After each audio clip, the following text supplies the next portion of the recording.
This interview is being tape recorded. My name is Paul Leary and this is X Job Downloaded. And today I'm going to interview Andy Fairie. Now, Andy is a former police officer, started in the West Midlands, concluded in Police Scotland. He's now a published author and works with CBT. Have I got that right? Yep. There you go. All the letters and in the right order. Well, there you go. The trouble is, and you'll know this, when you've got somebody on, I don't Google people. I've looked at your LinkedIn profile. I don't Google people because I think that spoils the surprise. Yeah. So this is your opportunity to tell me all about you and your brilliant podcast. Yeah, where shall I start? Well, that's a very good point. Let's start at the very beginning. Where did it all start for you, Andy, and what was your inspiration to join the police service? Well, two influences.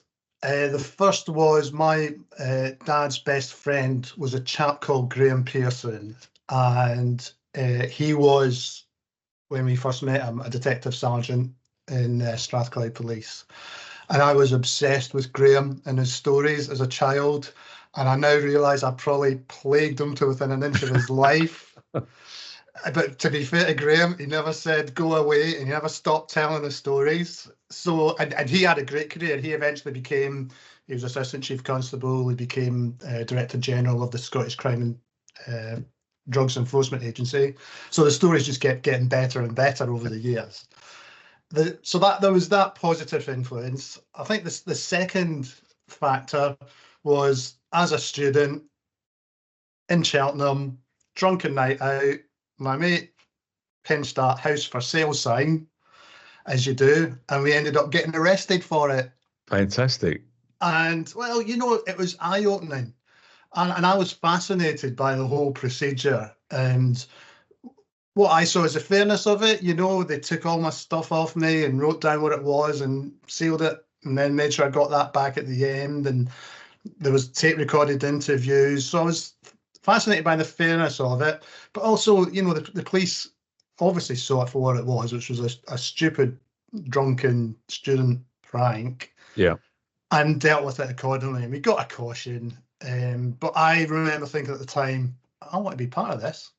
So fast forward 4 years or so, and eventually got a degree in engineering from Birmingham University. But went back to the stories that Graham had told me and decided, right, I really want to join the police, and joined West Midlands Police and got sent to Coventry, where I'd never been before in my life. Fantastic. Why didn't you go straight to a Scottish force? I'd been living in the Midlands for about 5-6 years at that point, and I'd been a student in Birmingham for 4 years, and I liked living in Birmingham and kind of thought I would settle there. Policing wise, Coventry is a great place to be a police officer. It got a little bit of everything. Busy force. You got a good variety of stuff as well, because we had within the city, quite a diverse range of communities and incomes, from very high to very low. So you got a good variety and you got exposed to a lot.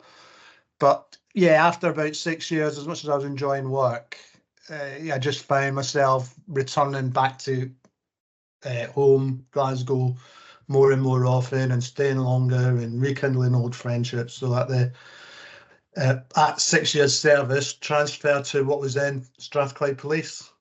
Was he in Learmonth there then? No, he was. Yes, he was. He wasn't. I got promoted. Interestingly enough, when I got promoted to sergeant, I was given the task, absolutely great job of looking after uniform and protective equipment, and that came under his portfolio. So I had quite a lot of dealings with him, and yeah, very, actually I kind of liked him as a decision maker and leader, and certainly a lot of the decisions and support I got in terms of uniform and protective equipment, I thought he was in the right place. Because did he go on back to Essex? I think he'd come from Essex. He came back down here and then he became Chief Constable of Kent. That's it, yeah. He's a proper Essex boy. He was a dog handler here and what have you. Yeah.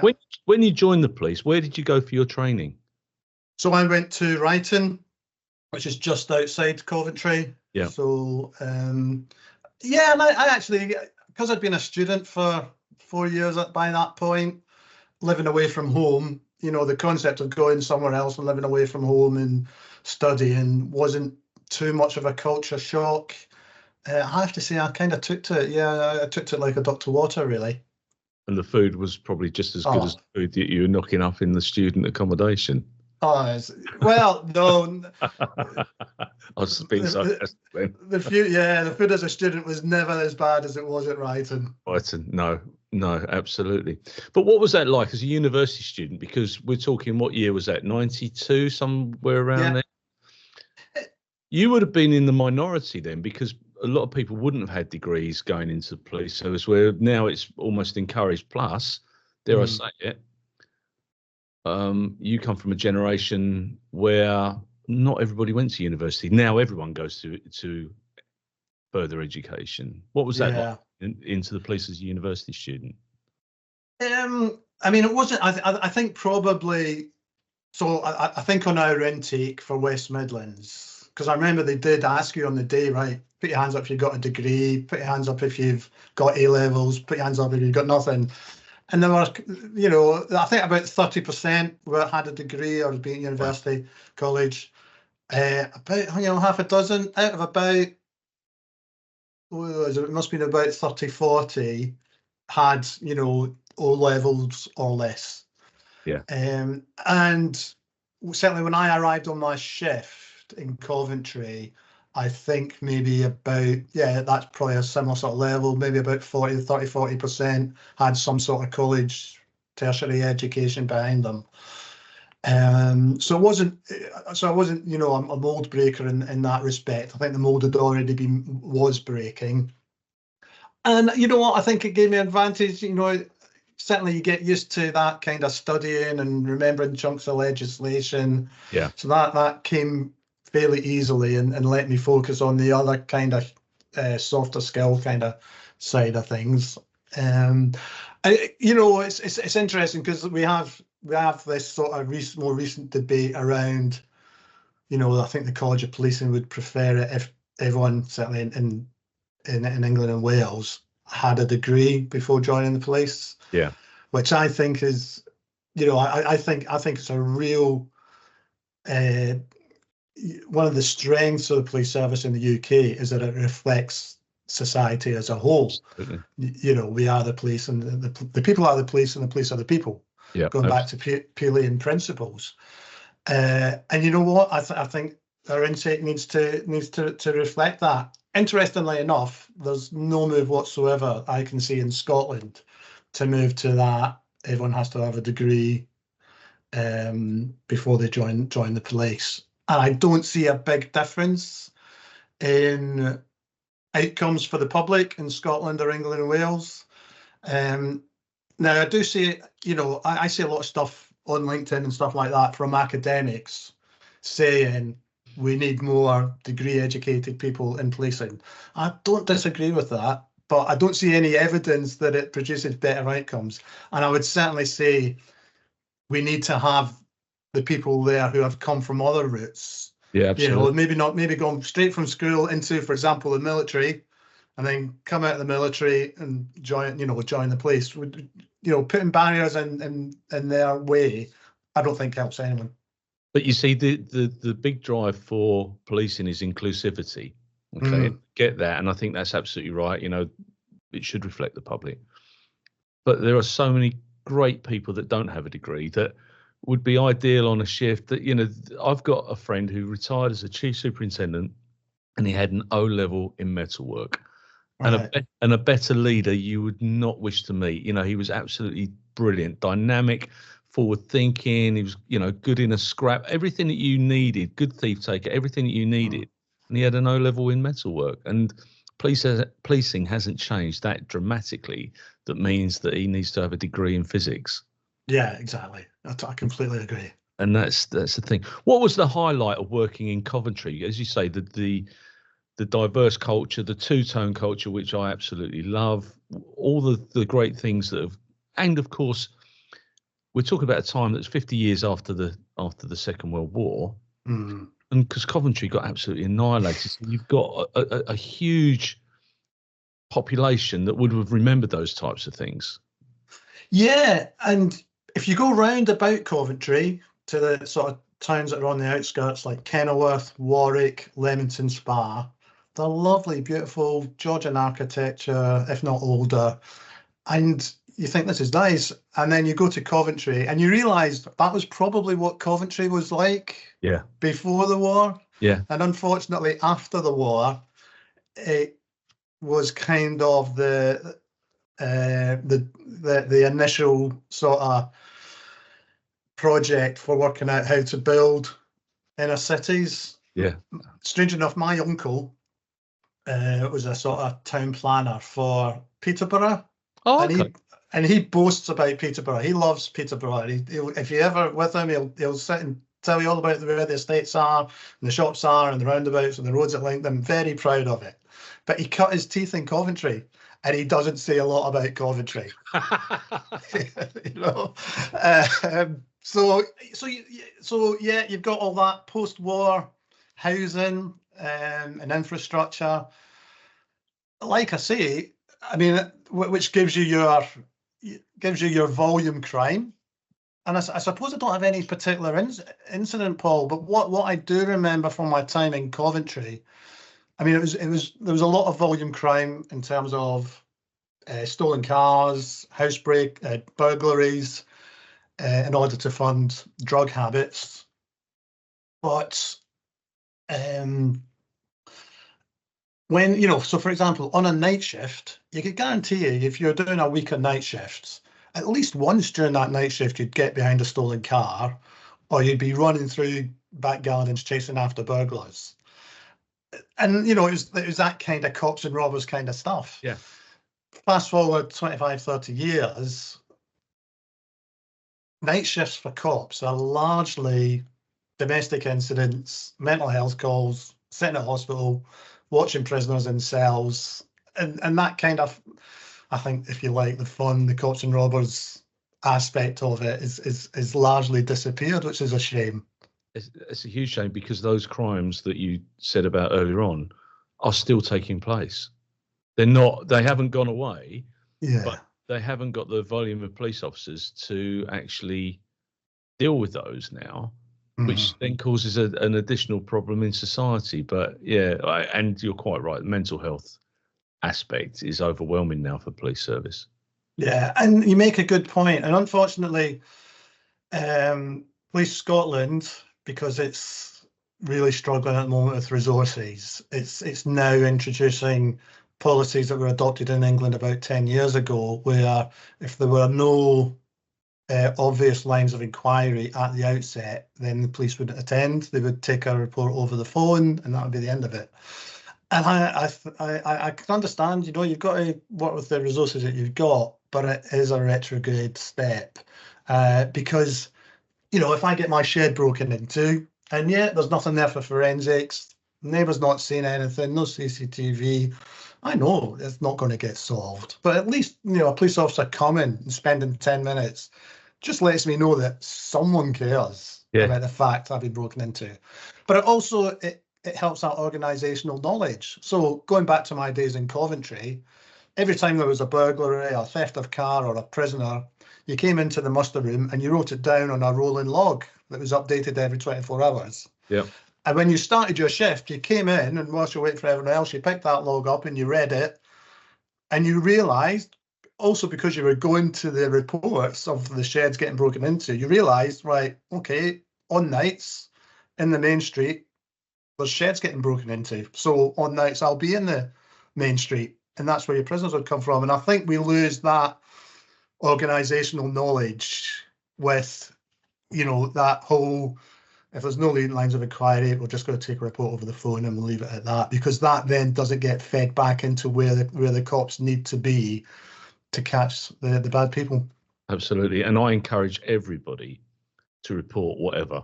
Yeah. Irrespective. I mean, how many times do you see on social media people trying car door handles, for instance? Mm-hmm. The police don't read social media. No. People need to phone up and say, I know no one's going to find them, but someone was trying to door handles in this street. that's last night, because that will link into something else, and all of a sudden the police can build an analytical pattern. And dare I say it, as a district commander, the last thing you want is a phone call from the chief constable to say you've had an increase of crime in your area. Yeah. Or of incidents, but if the police don't know, they can't deal with it. Yeah, I always say to people like yourself, report stuff, and the first to admit, you know, when you report it, you may well not get the response from the police that you were hoping for. But I can absolutely guarantee that if you don't tell the police about it, the police will do nothing about it. Absolutely right. What was it like when you moved up to Scotland? You're going home at this point. I mean, that's how was that? How were you received by your colleagues in Strathclyde?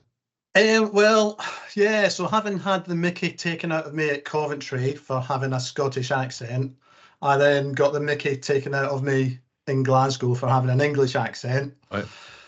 It was fine. I mean, I had to go back and go back to the Scottish Police College and do the probation training there. 12 weeks of great food there. I suppose the big differences between a lot similar between England and Scotland, especially when it comes to sort of like just the basics of dealing with people, but a lot of difference as well. So in Scotland, whereas in Coventry, the main drug at the time was cannabis. In Glasgow, the main drug was heroin. Yeah. In Coventry, we were getting roughly 2 or 3 murders a year. In Glasgow, we were getting 1 a month. And in Coventry, actually, it tended to be drug-related crime involving the murders. In Glasgow, it was largely gangs of youths meeting up on patches of derelict land for what they would call a square go, a huge fight, and they would just bring anything they could lay their hands on in terms of weapons. And yeah, roughly once a month, they would just get completely out of hand and people would die.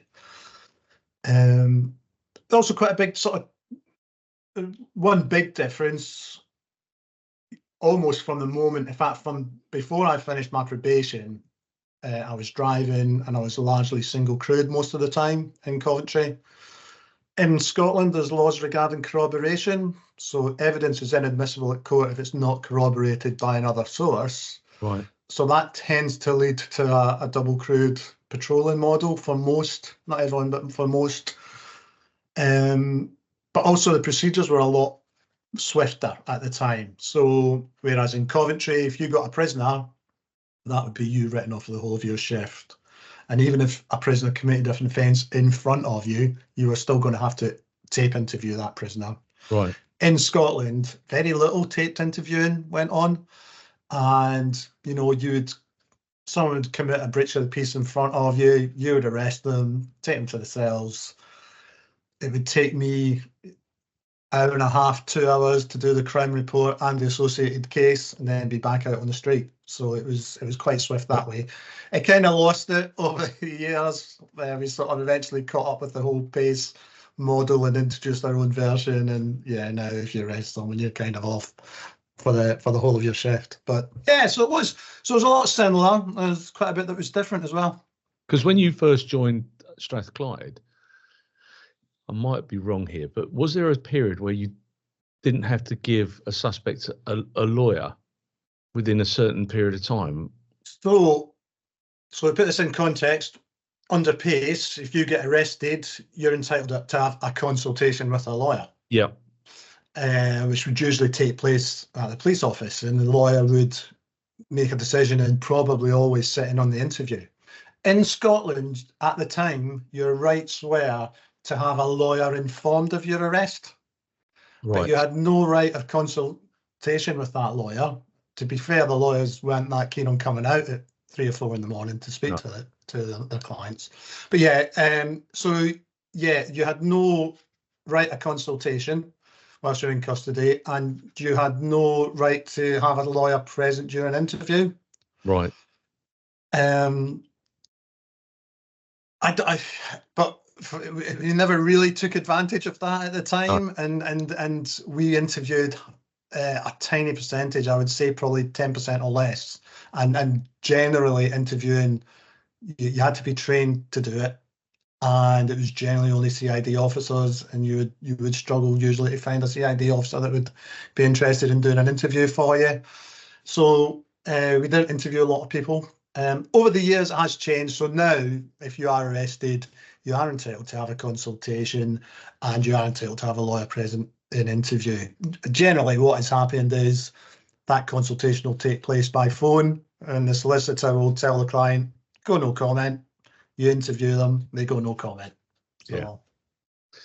Where did you actually work in Glasgow? Was there a particular area that you were assigned to? So I worked initially in the East End, the north of Glasgow, an area called Baird Street, which is a tiny area. It's only about 5 square miles. Area of high deprivation, a lot of drugs, a lot of drug crime associated with it. And I that kind of area in the East End of Glasgow were kind of like rubber band areas for me wherever I went in my service. So I did bits in Argyll, I did like corporate jobs as well. I would always return there. And difficult, hard areas to live in. There's no getting away from it. High levels of deprivation, a lot of crime, a lot of violent crime. You know, when I joined, the Strathclyde's Violence Reduction Unit was getting set up, and you know, beginning to sort of try and take a longer term health strategy kind of view of violent crime, which, you know, gave huge results in terms of outcomes, but not getting away from it, also backed up by tremendously high levels of stop and search to sort of deal with that sort of weapon carrying drugs crime problem. Was it an area known for sectarianism? Because Glasgow, with the Celtic Rangers element, the sectarianism that's wrapped around football up there, which is, you know, we have our violence here, but it just seems a bit strange, if I'm perfectly honest with you. It says a bloke who supports West Ham and has done all his life and has seen all sorts of violence take place. But what was that like for you as a police officer, the old firm stuff? So the north and the east are very much Celtic areas, Parkheads, you know, in the East End of Glasgow, and very much the south are Rangers areas. So you're constantly aware of it. Where do you go with it? You know what? It just becomes a bit like the background noise, and you become very desensitized to it, which is a terrible thing. I mean, just to give you, I do feel that, you know, there is an issue there for particularly West of Scotland society as a whole.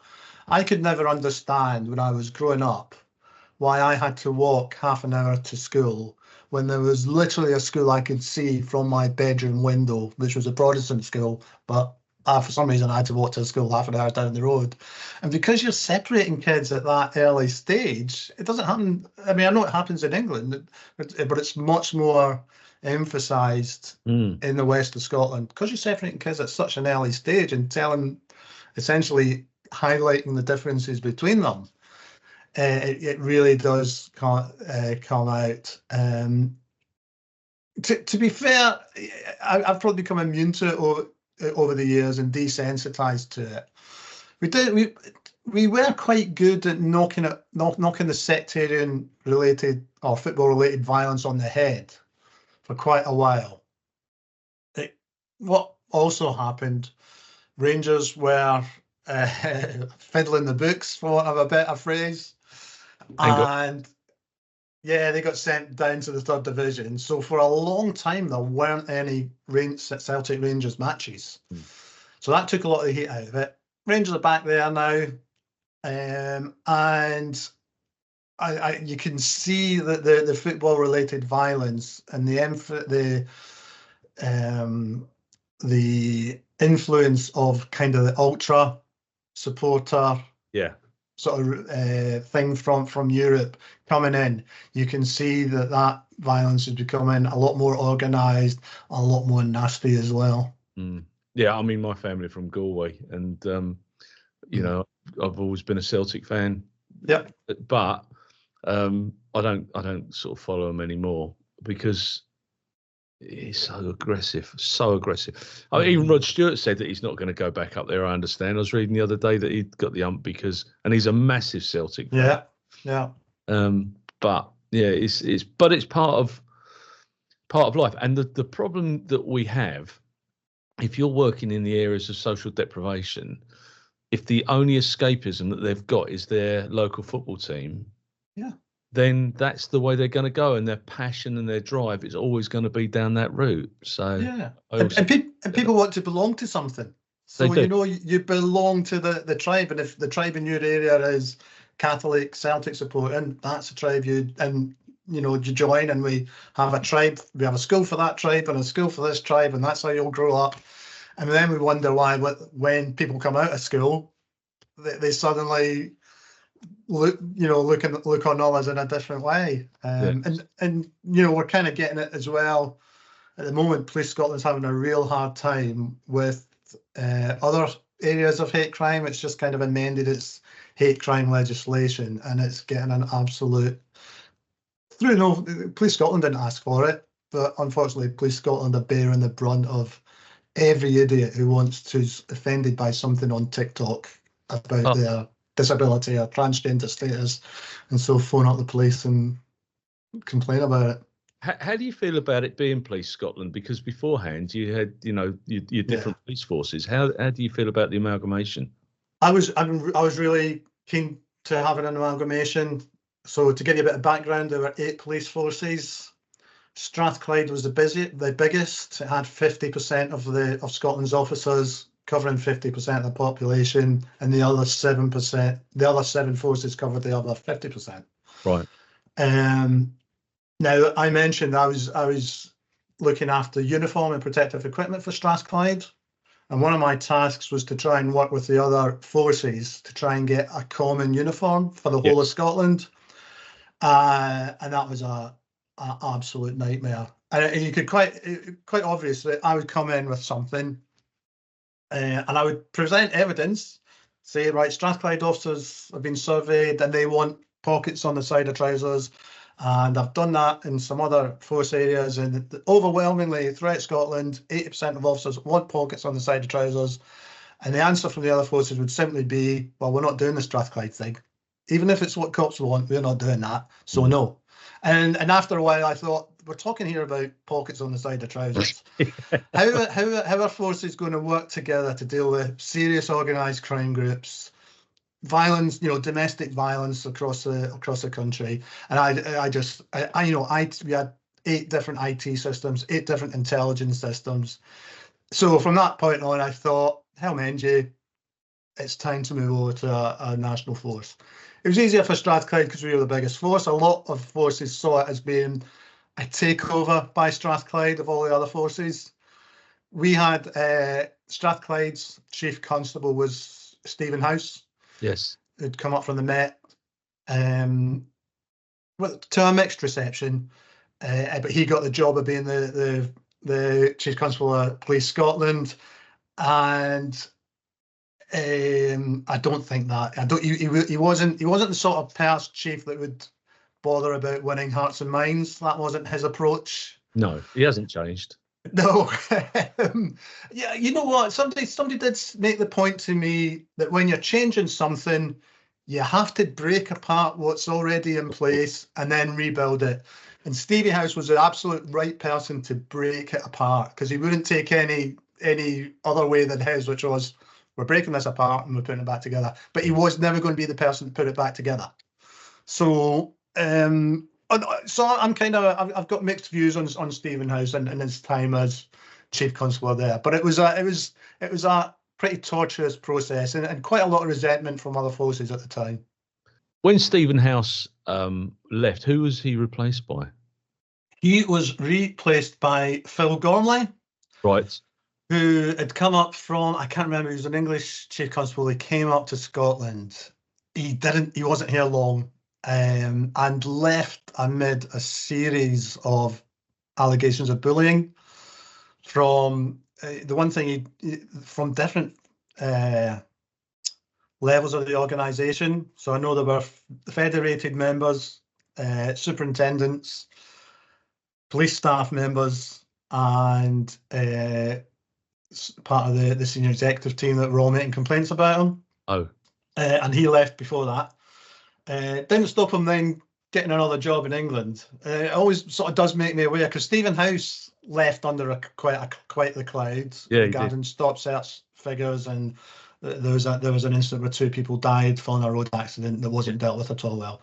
But it does make me wonder, you know, see when they're sitting down for their job interview afterwards, do people not ask them what happened in your last job? Or do they not read the papers? Because I mean, you're talking about a very high-profile incident. I mean, the fatal collision where the 2 people died. Yeah. I know you got a lot of criticism for that, but and I suppose if you're the manager of a football team and your team loses, or that you have to fall on the sword. But there's some things that you've got no real control of. Certainly when a force covers an entire nation. Yeah. And, but they are. But you see it all the time. You see it all the time. People that have gone out of organisations under a cloud, and then they've gone on to be the director of, you know, something, whatever, something poll, you know, and you think, has nobody actually Googled this individual, or is it your best friend that's sitting on the panel to give you the job? But that's the cynical side of me. What were the highlights, though, of working within Strathclyde before it went over to Police Scotland? Well, that's a good question. I suppose I got promoted to sergeant during that time, and as I say, I had a great job looking after uniform and protective equipment, and I was able to kickstart a couple of bits of equipment for officers that I was then able to, when I got back onto the street, to use and think, oh, that's actually quite a good bit of kit, and they're still getting used today. So I'm quite pleased about that. That's very much a high. It's what also started me on that whole route of communication skills for police officers, because it's great giving cops pieces of kit, but ideally you want them to avoid having to use that kit in the first place. And generally the first sort of port of call in reducing the conflict in any situation is that whole communication skills. So that was a highlight. In terms of operationally, you know, things like, you know, there's where we're in Strathclyde. I'm trying to remember, you know, it was just that whole, you know, Strathclyde, and particularly Glasgow, in the north and east end of Glasgow, they were just high volume environments.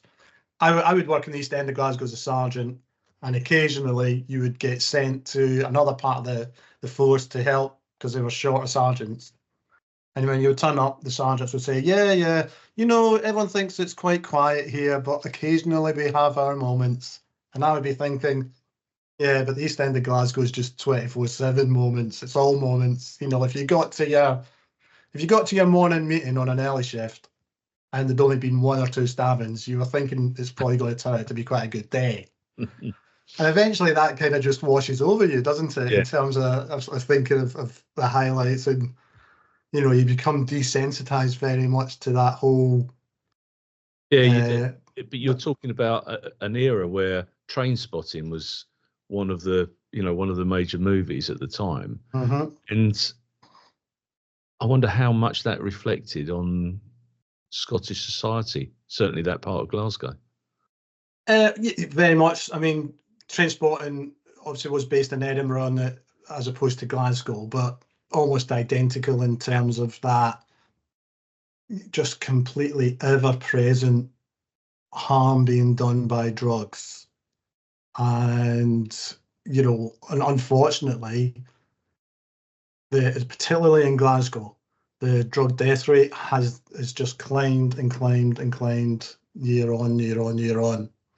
And it's that, you know, that's the real harm in it, and it's the families that are left behind.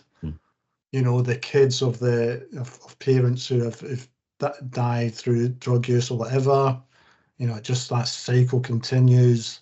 And I can't really put my finger on why it happens and doesn't happen in other parts of the UK. and what the answers are to it. Police officers are now carrying naloxone to help deal with the initial response to an overdose. There are literally at the moment building rooms that you can go to in Glasgow and consume drugs and do it in a safe environment. So we'll see what that means. I suppose if I had to say one thing about, well, first of all, we call it the war on drugs, don't we? I've never known a war but we always talk about just focusing on suppliers of drugs. Well, I've never known a war that you win by only shooting generals. And we don't want to put the resources in to deal with drug use at a personal level. So we've kind of stopped doing that. But until we kind of up our game in terms of the resources and get a clearer picture of what we want to enforce and not enforce, and make that quite clear and accept the consequences. If we want to decriminalise cannabis, for example, fine, but let's be prepared for all that induced psychosis that comes along with it. Yeah. So it's hard areas to live, and kind of not really getting any respite from it. I get the argument about legalisation. I do get, but there's an intrinsic link between drug use at the low level and the low level petty crimes. And as the use increases, so does the crime. Yeah. So and very much so. But that seems to be lost on some campaigners. I get it. Everyone's got their right to view and their opinion, but as a grumpy old copper, that's how I see it. And even if we dealt with social deprivation and gave every person there the money to support themselves and go, they will still find something else to go and commit crime for. And the reason, years ago when we used to have Ford Escorts broken into to nick the radios were being swapped for a piece of cannabis or speed or whatever it may be. And it's just a circle, and it's generational. There'll be kids in my hometown where and now they're probably dealing with their great grandparents because they're having their kids so early, but it's just something that becomes accepted in their society. But I do feel that there are kids out there that want to break the cycle. It's how do we identify those kids and give them the opportunities to break the cycle? Because unless we take them out of that situation, they're just going to step into it. Mm-hmm. Yeah, quite. And it's a terrible, terrible shame. When Police Scotland becomes one, when policing, did you move away from Glasgow, or did you do all your policing there? No. So I actually, before Police Scotland became one, I actually went from Glasgow to Argyll. So I did they would every summer in Argyll, which is, rural Scotland. Yeah. They would offer a 5 or 6 month contract on some of the islands, or placement on the islands.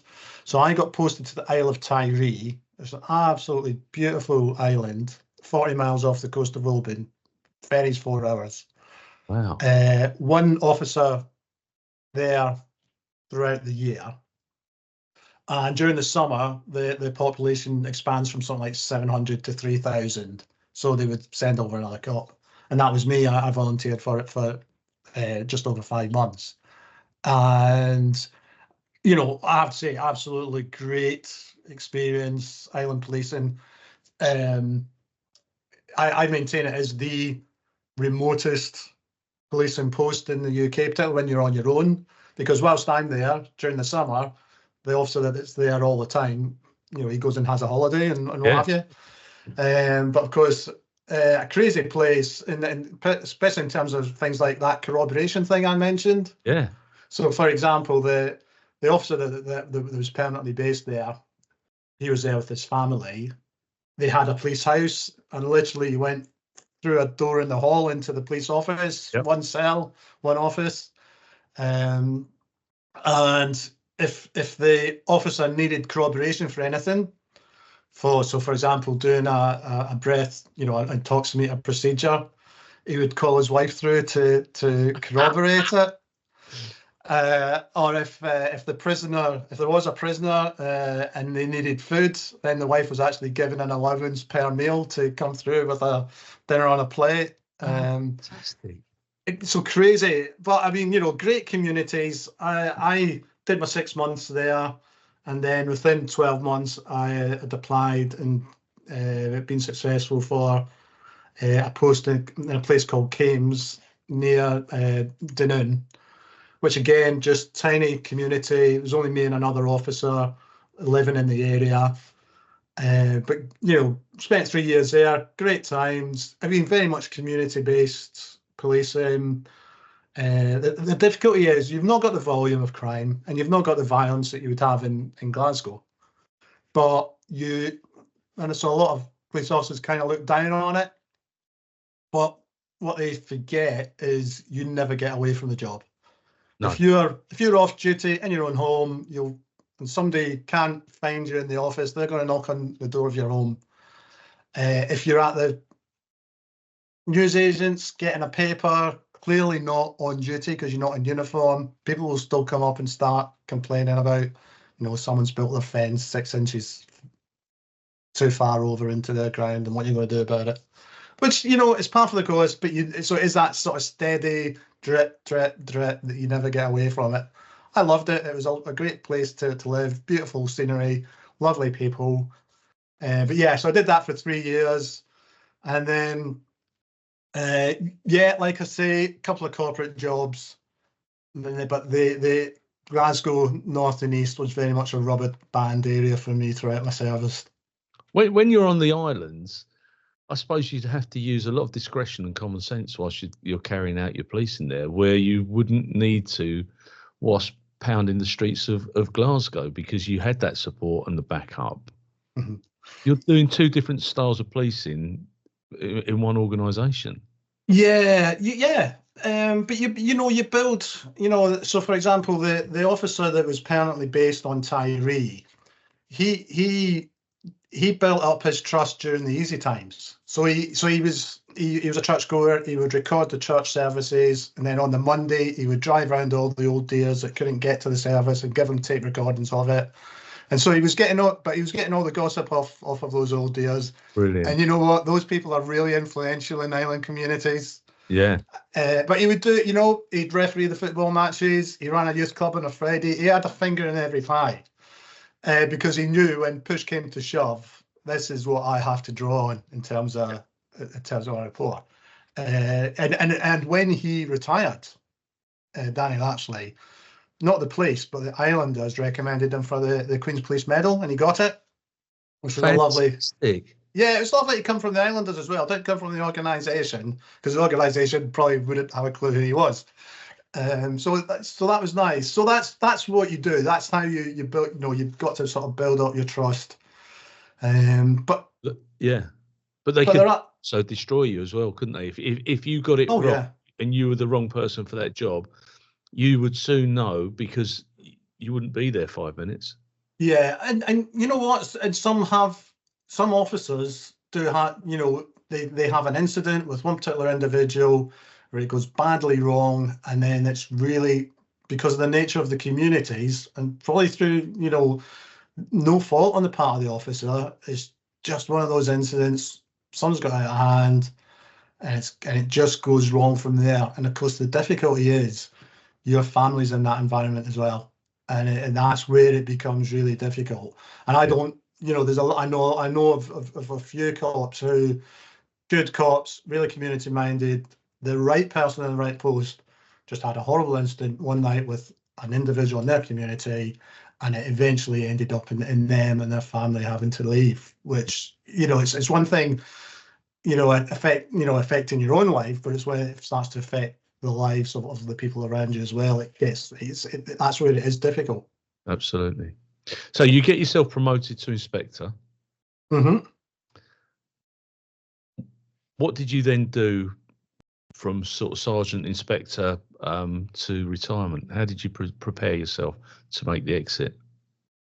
So I sat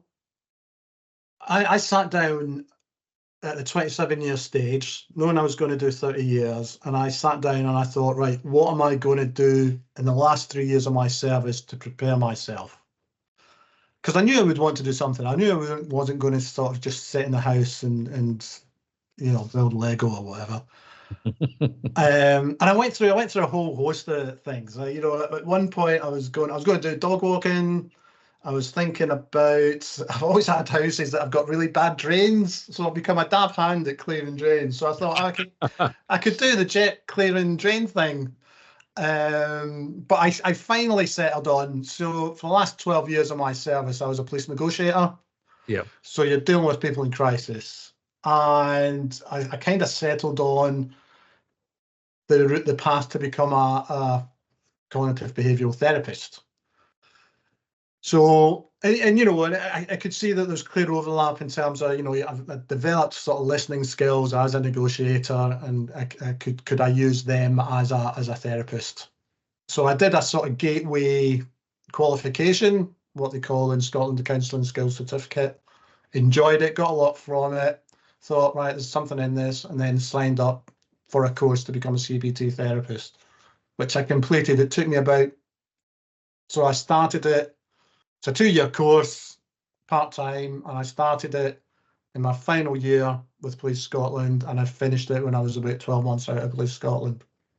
Right. And you're busy?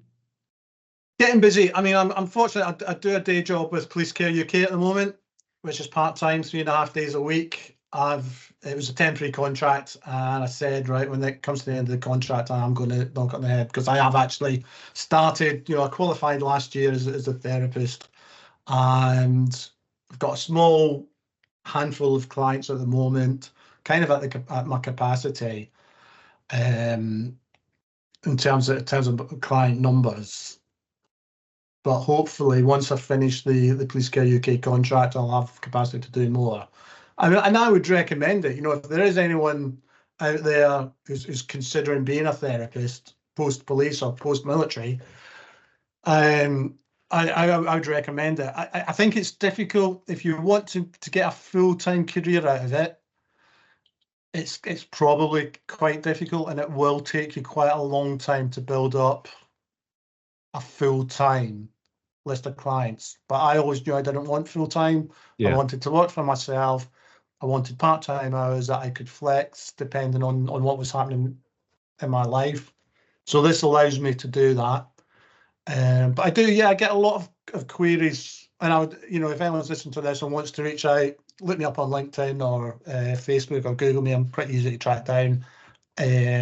Just in terms of that, the path, I get a lot of queries about the path you have to take and the qualifications you need to set yourself up. Well, we'll put all your links in the body. Yeah. A side thing called Ex-Job Services, where you can advertise on there for free. So if you want to stick your business on there, I'll send you the links for it. Yeah. But it's a repository for nice people, and a lot of people will go to it. It's like with the we've got police charities on there. I'd like to get all the charities on there because there are quite a few. Yeah. But yeah, so I'll send you the links. Appreciate that. Yeah. What do you actually do for Police Care UK? So Police Care UK are leading. Well, first of all, I'll tell you what Police Care UK do. So Police Care UK, they look after police officers, staff, and their families. So they do a wide range of things. But one of the things that they do is if you're having a particularly hard time as a result of your police work, then you can't get help within your force for whatever reason, then they will help by organising some therapy for you. Right. Now, at the moment, they do that through a third-party provider. But the evidence has come back that police officers and staff would prefer to have therapists that understand the policing world, and have experience of that sort of client group. So Police Care UK, we've teamed up with the Ambulance Staff Charity, Firefighters Charity, and they've got funding from the Royal Foundation to set up a pilot, and my part to set up what they call a network of emergency service therapists. Brilliant. Yeah, so my job has been to get that list of therapists that have experience of dealing with clients, either because they've got that lived experience in those roles, Yep. or they just, they've worked for providers who've focused on emergency service contracts. So we've got that list, we've got it in a database, and then very shortly we're going to start allocating beneficiaries that come through Police Care UK to therapists from that list. And it means when those beneficiaries are speaking to a therapist, they are confident, they should have some confidence that the person will know what it's like being on emergency service and the challenges that brings. So it's a great project, Yeah. and really hoping it'll deliver. Because there's a lot, unfortunately, when you can, at the moment, Police Care UK, I think we're doing something like 300 hours of therapy a month for people. And now, when you bear in mind that one of the criteria for the charity to provide help is it's got to be work related. So you think there's something like 100 or so officers and members of staff and families who are failing to get help through their own force, having to come to Police Care UK, and we are providing it. So there's such a desperate need for it. I listened to your interview with Leslie Kirk. Yes. Strathclyde officer what a horrible time she had. There was no happy ending to that. No interview. Yeah. But the thing that got me as I was listening to it, obviously, the Leslie story is after a Rangers Celtic football match, getting badly assaulted, being let down by our supervisor on the night. But then, to add, to compound that whole incident, then to be really ignored, or matters made worse by the organisation. And certainly organisation, Police Scotland are better, I would like to think, now than they were in Leslie's time, but still a lot of people falling through that net, unfortunately. And I think it's absolutely brilliant that they're going to use people that have been in those situations to do the counselling, because to say to somebody, I know how you feel, is such a massive relief to the recipient, because there's that common ground. Yeah, I can have. I've had many occasions as a police officer where I wanted to say, I know you feel, but I didn't know how they felt because I'd never gone through that. And I think that's absolutely superb. And if anybody from Police Care UK wants to come on and speak to me, then please point them in my direction, because I'll quite happily talk to somebody from there as well. Well, how did you get into writing the book? Yeah, so remember that job I had about protective equipment? Yes. And I realised then we're not really doing enough about giving cops communication skills training. We send them once a year on our officer safety training day, and it's all about hit people this way with the baton, put the handcuffs on that way, hold them like this. And there was nothing at that time about de-escalation or communication skills. Now, it has got better, but that's what started my interest. And it led to me becoming a police negotiator, which I did for 12 years. Absolutely great role. But it sort of it started me on a sort of course of study, really, about what police officers could do. And I also became a CBT therapist, so I was picking up sort of communication skills from that. So when I left, I decided to try and get that written down. So I've developed a model called the SIMPLE model. I'll go through it very quickly. So the model is S, stop, and that's about de-escalating yourself, because you're not going to de-escalate anyone unless you've de-escalated yourself first. And that can be hard if you've had an adrenaline-filled drive to a station where you're hearing your colleagues absolutely crying for help. Yeah. So you need to get control of that. But there's other things in there about then de-escalating the situation, the person you're talking to. Introduce yourself. You know, I've seen so many conversations over the years where someone might say, "Hi, I'm PC Andy Fairie from Shelton Police Office," or "I'm PC 1234," or "You can read my shoulder number if you want to know who I am." And unfortunately, I see it all the time, and there are reasons why that conversation is more than likely going to go south. Yeah. Make it possible to listen. So you're thinking there about physical barriers. Do you really need to stand in the middle of the road in the pouring rain, take a statement from someone? What are the emotional barriers? Are people worried about being labelled a grass? Are they worried that they won't be taken seriously? So you need to address them. P, purpose, because people get derailed on purpose. People will, you know, how often have you had an argument with someone, your other half probably, and you've been telling somebody about it the next day, and they say, "What was the argument about?" And you say, "Oh, it was about not cleaning the fridge." But it really wasn't about not cleaning the fridge. It was about everything else that's going on. But you know what? We spoke about cleaning the fridge. Well, you're not going to sort things out talking about cleaning the fridge. So be clear on the purpose. Listen, that's where those active listening skills are so important. And that leads you to empathise. So you're demonstrating, you've listened to someone, you're demonstrating, okay, I don't agree with you, but here's where I understand what your position is.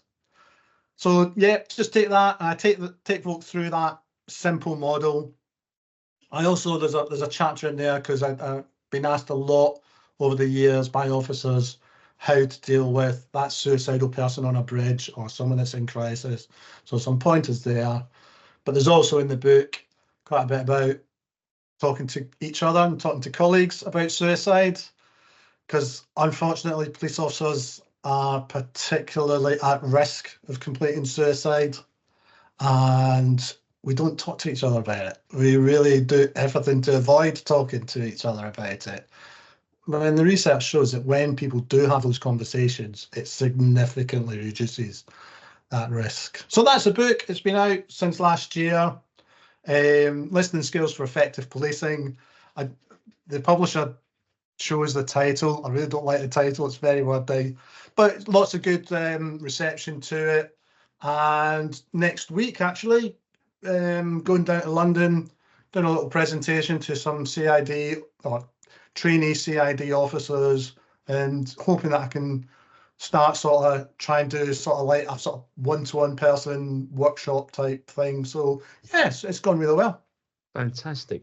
It's interesting because I don't know what it's like up there, because here Sir Mark Rowley has regaled the fact that he has been instrumental in the removal, or one of those who removed the canteens. Now for me, and in fact Sharon McCrossan, who came out today, she lives not far from you. We were talking about the canteen culture. You need to have a canteen culture. You need to, because if I'm sitting opposite you every single day, I will notice changes in you. If I'm working close to you, I will start to understand, you know, what your domestic circumstances are like, what financially. I mean, police officers are open books. Yeah. But of course, if we're not sitting opposite each other, then we don't get to find out. And I think a lot of these issues around mental health and the suicidal thoughts could be alleviated so easily just by having that canteen culture again and getting people back into that team ethos. Mm-hmm. Yeah, very much so. And you know, over the years, when I started in Coventry, you know, half the shift would come in at a certain particular time. You'd all have sort of your dinner, your breakfast, whatever together. And then you'd scatter and go back on. And it was that sort of pressure valve type thing, wasn't it? Absolutely. Over the years, actually, you know, because I was towards the end of my time in response with Police Scotland, cops would be lucky if they got what they call a peace break in Scotland.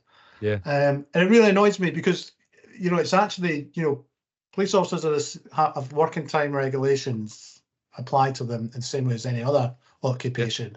And working time regulations say you get a refreshment break roughly halfway through your shift.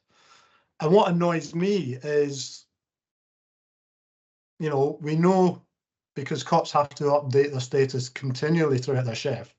And we know we could find out very easily, certainly in Scotland, through the command and control system, you can find out who hasn't got a refreshment break today. Mm. But you know what? We don't, Police Scotland doesn't gather any data about that. I suspect because if it did, it would suddenly realise we're on the anvil here for not complying with working time regulations. And as you say, just that fact that you don't get a break at any point, you don't get a chance to sit down and have a chat with your mates, you know, there's a corresponding rise in mental health issues and suicide. Can I just take you back very briefly? As a negotiator, 12 years, you must have worked on some very interesting jobs. Mm-hmm. Yeah. But were there jobs where you walked away feeling unfulfilled? I mean, there's lots of successes, but how do you feel when there isn't a success, or was everything? Well, it's a team game. I mean, one of the incidents I had, I think it was the second last incident I went to as a negotiator. It was a clear example of that. So I remember it was a Saturday morning. I'm coming back from the park run. I've got the negotiator van because I'm on call for negotiating, and I get the call, 10:30. Andy, can you go down to Dumfries? Chap on an aqueduct, he's going to throw himself off at such and such a time. Okay, not a problem. Are there any negotiators in Dumfries? Because it's a long way away from Glasgow. No, they're all, one's kayaking in a loch, one's off sick. I was in the middle of COVID as well, so one's got COVID. So get a team together from Glasgow and we start heading down. Takes us about 2.5 hours to drive there on blue lights. Wow. It's a long way.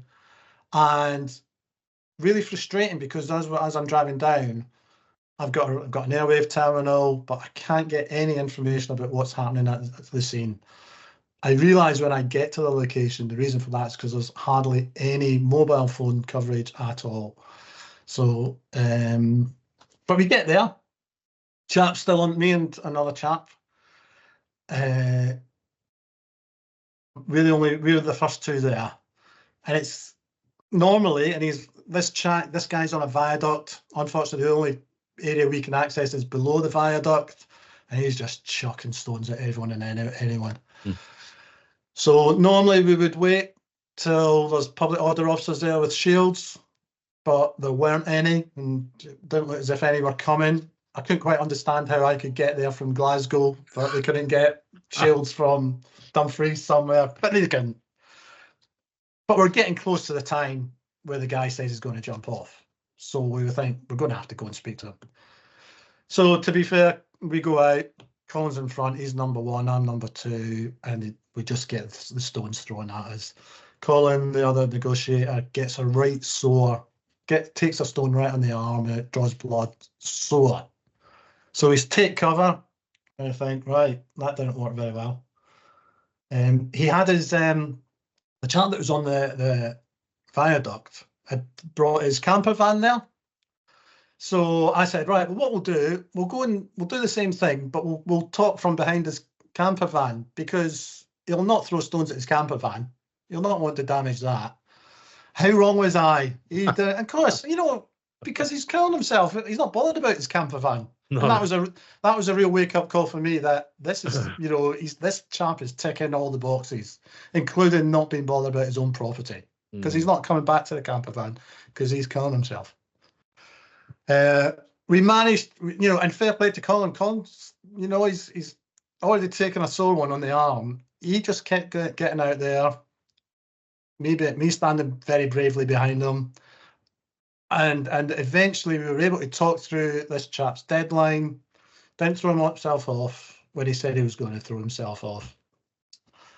And we're just then in for the long haul. So we are there till, it was a hot day as well, middle of summer, middle of nowhere, Communications with the control room, really difficult.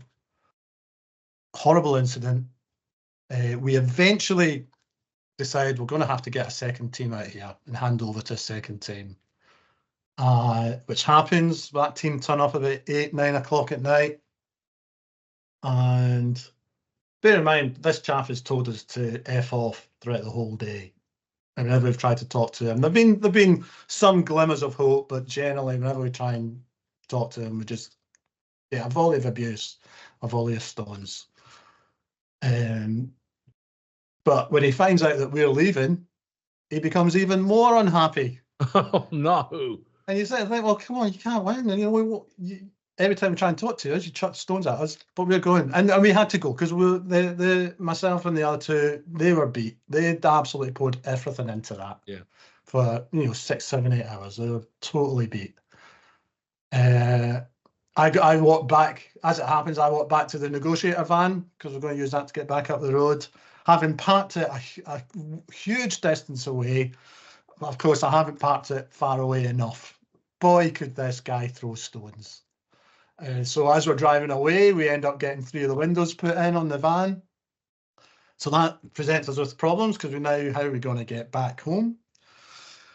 But we do. And it is that thing of coming away from an incident that you've not resolved. You've had to hand it over to someone else. And as I'm going back up the road, the control room can now get in touch with me, and they're not happy with me because they actually had other incidents that they were looking for a negotiator to go to, and I'm the on-call coordinator, and they couldn't get me. So they're just not happy. Go to bed, fully expecting to get another phone call at 4 or 5 in the morning to go back to Dumfries for this chap. As it happened, I did get a call at 4 or 5 in the morning, but it was to let me know, right, we've managed to persuade this chap to come down. So, and you know, the whole thing about being a negotiator, it's not about having an ego and thinking I was able to talk that person down. On that occasion, I would have loved to have been the person that led the team that got that chap down, but it wasn't for us. Somebody and the other team did it, and I spoke to the other team to try and say, right, well, what was it that persuaded them to come down? To be honest, I think it was more time than anything else, and it was getting cold and late. And I think whatever substances that male had taken had well and truly worn off by that point. But still, you know, so you do feel unsatisfied about it because you haven't got that successful resolution. But of course, success is actually measured in different ways. It would have been a great success for that person to come down unharmed. But success is actually giving other people time to get in place. Given you know, whether that's a firearms incident, giving that firearms team time to get together and get a plan so that if they do have to storm the building, they've got as good a plan as they can get. In that instance, it was enough time so that we could get a fully refreshed team in and they could try something else. As it happens, the chap concerned did come down. He was actually sectioned under the Mental Health Act and spent some time getting help for that. And eventually wrote a letter to the officer with Colin with the sore arm. So there was some, you know, months later, there was some satisfaction that there was, you know, the chap did appear to be genuinely regretful and grateful for our actions on the day. And there are, you know, some brilliant people like you out there, and these are the roles that the public don't get to hear about. Tell me about your podcast. The SFQ podcast, yeah. I mean, SFQ stand for? I see.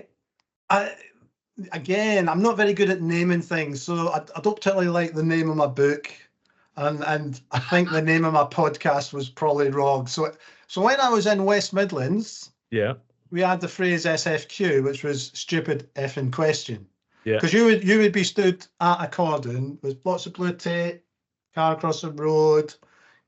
It's a cordon, and you would get no end of members of the public coming up asking you SFQs like, can I walk down this road? No, there's tape and there's a police car. Of course you can't. So SFQ, stupid effing question. But I think it's in common parlance in West Midlands. I'm told it's common parlance in the Met, but I'm not too sure about that now. But because it was in my mind, I thought that'd be a good name for a podcast where you're asking people questions. Yeah, absolutely. But it turns out that hardly anybody in Scotland uses that term SFQ podcast, so it probably wasn't that great. But I mean, I've always loved podcasts. I used to have a dog, walk it twice a day, listen to podcasts when I was doing that. I always thought, oh, it'd be great to do my own podcast. And I could never quite decide what the subject would be. And then someone said, why don't you just do what you know about, which is policing? Yeah. So, yeah, just after I retired, I started this podcast, and it's the view of policing from Scotland. Not necessarily of Scotland. And, you know, I do interview quite a few people from English forces and beyond. You know what? I describe myself as a hobbyist podcaster. It's a way. I did realise after a while it was probably I was grieving for my police service and my police life, and it's a way of keeping in touch with police colleagues. Yeah, absolutely. To keep that going. But you know, I enjoy doing it. I kind of took a bit of a break over Christmas. Well, I didn't take a bit of a break, just everything was busy, everything else over Christmas. Looking to get back into it. And it's generally, you know, I'm trying to extend the people that I speak to, but it's generally people that have got a police background or interest. What's drawn them into that career? Not too dissimilar to our conversation. What's drawn them into that career? What was their career like? What were the highlights? What were the lowlights? I'm always fascinated and interested, because it relates to me, about how they've adapted to retirement or leaving the police. Yeah. So yeah, I've enjoyed it. Again, it's got good. It's quite niche, but you know, it still keeps me in. It seems to get sort of quite good feedback when I get it, and yeah, it's a hobbyist podcast, and I'm going to keep it at that level. You know, it keeps me with a sort of bit of an interest in policing, allows me to talk to police people about police things, and as long as I enjoy doing it, yeah, keep going. Yeah, absolutely. We're all hobbyists. We are. I think you're looking less of a hobbyist than me. No. We are all hobbyists. I mean, I did one with a guy called Terry Stone, and he's got all the gear, they've got all the cameras. I can't afford that, you know. No disrespect to, and there's some great people out there that do some great, but we are all hobbyists, and but it is fun, and it's lovely talking to great people like yourself. And I haven't had a disappointing person yet. You know, I enjoy conversation, and I think that makes a hell of a difference. Yeah, and there's some great stories out there. Even, you know, I consider myself a very average police officer in terms of the career I had. And it was only when I sort of sat down to sort of write down some of my stories, I'd realised I'd actually forgotten a lot of what I'd done. But it's like you say, every conversation I've had, you just get an absolutely great depth and breadth of stories and experience from people. And it's just that, you know, and even the most, dare I say it, average police officers, and a lot of the people I've been speaking to have been far above average, but even the most average police officers, you've got some absolutely great tales to tell. Yeah, they have, because they were the first people at a murder scene. They were the ones that carried out the arrest. They were the first people at whatever is it. You know, these are great people. What they don't do is they don't understand their value, and they don't understand what they've actually done in their 30-year career and what impact that had on their local society, on their local community. Yeah. And it's about self-worth, and sometimes they don't have that worth. They don't understand that, and it's brilliant. What do you do in your spare time? I see a load of medals behind you, and you spoke about park runs. Is that your passion? It used to be. I used to do a lot of running and trail running, and that's where the medals come. But I haven't done any for a while. I picked up an injury, and I just kind of got out of the habit and the routine of going for a run. I am literally in the middle of trying to get back into it with my Couch to 5K app on my phone. So, but to be honest, it's probably the same as a lot of particularly retired police officers. I am that cliche of I don't know where I find time to work. So I've got the time. I've got the work for Police Care UK. I've got the therapist private practice. Got the book and trying to sort of develop that into a sort of workshop roadshow type thing. At the same time, 12 months ago, me and my partner and my daughter, we moved into our new house. It's not a new house, it's an old house, which leaves a hell of a lot of work. So next month, because I've had so much bother trying to get a plasterer. So I'm going to next month do a 5-day plastering course, and that will hopefully give me the skills to do my own plastering. So yeah, and then just the whole 12-year-old daughter and running her around and clubs here, there, and everywhere. So busy. But I imagine most retired police officers and military veterans are probably exactly the same. Yeah, I think you're probably right. Well, look, before we conclude this interview, I have to give you the opportunity to add, alter, or correct anything that you said in your statement today. Am I getting out? Mate, thank you so much for your time. I've really enjoyed our conversation. Yeah. I'll let you get to your day. Lovely to speak to you. Keep in touch. Well, yeah, definitely. All right, mate. God bless. Take care. Thanks a lot. Speak to you soon. Cheers. Thank you. See you, mate. Bye-bye. Bye-bye.